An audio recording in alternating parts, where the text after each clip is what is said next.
Thank you, Mr. Speaker. On March 16th, 2021, 8 innocent lives were taken. 6 of those Asian American women by a gunman who had a bad day and was eliminating his temptations, who was witnessed shouting, "I'm going to kill all Asians." As an Asian American woman, learning of the news in Atlanta was and still is horrific. This incident bubbled up lifelong fears, pain, and hurt. Our words matter.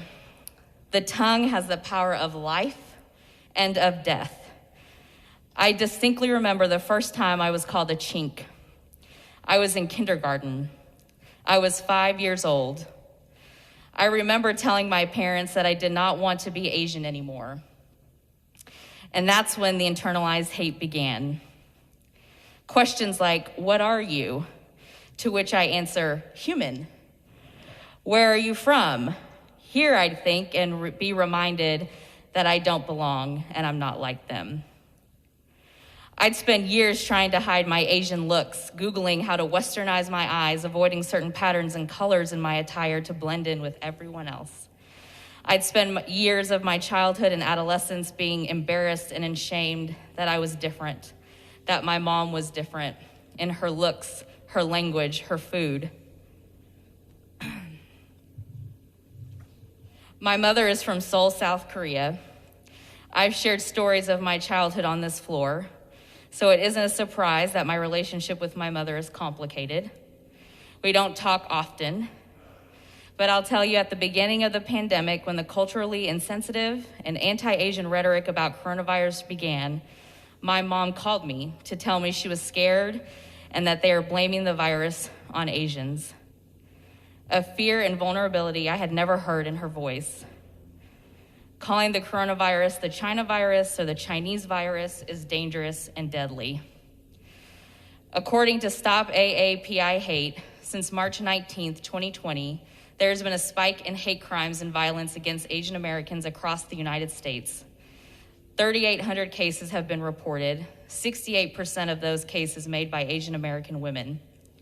The types of discrimination reported include verbal harassment, shunning, physical assaults, workplace discrimination, being barred from establishments, being spat on, and now we know, shot and killed.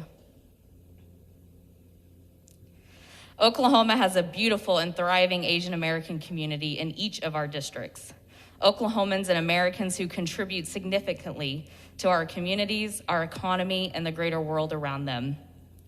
Last Wednesday evening, leaders of the Asian American community brought us together to mourn the lives lost on March 16th in Atlanta, but to also provide a space for healing and celebrating of our culture and our lives. Together, we engaged in a healing practice of being vulnerable about our fears, our hopes, and our action steps. Many of us sharing our life journeys as Asian Americans in Oklahoma and in America. The deep fears, pain, and hurt that we've all carried all of our lives as we do our best to exist despite the rhetoric many have endured for decades, but especially during the pandemic. The strength of our Asian American community is unmatched, but we should never, ever have to endure hate because of who we are.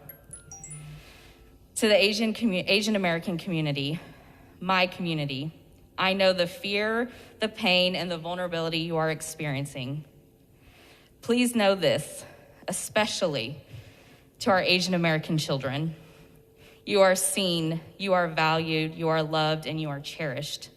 There is no greater act of bravery and courage than fully loving and embracing ourselves and showing up in the face of hate and fear. If you experience or witness a hate crime or discrimination, please report it to local law enforcement or the Oklahoma Attorney General's Office of Civil Rights Enforcement. To my colleagues, many of you, my friends, my ask is that we join together to condemn violence not only against the Asian American community, but all of us. There is no place for hate and fear. As leaders, these acts of violence remind us of how important our jobs are to our communities and that our words, our actions, and our beliefs have consequences. Let's make it our mission to come together to promote respect and understanding of each other. Let's choose love over fear. Lastly, I am so honored to serve alongside Representatives Fugate and Pay,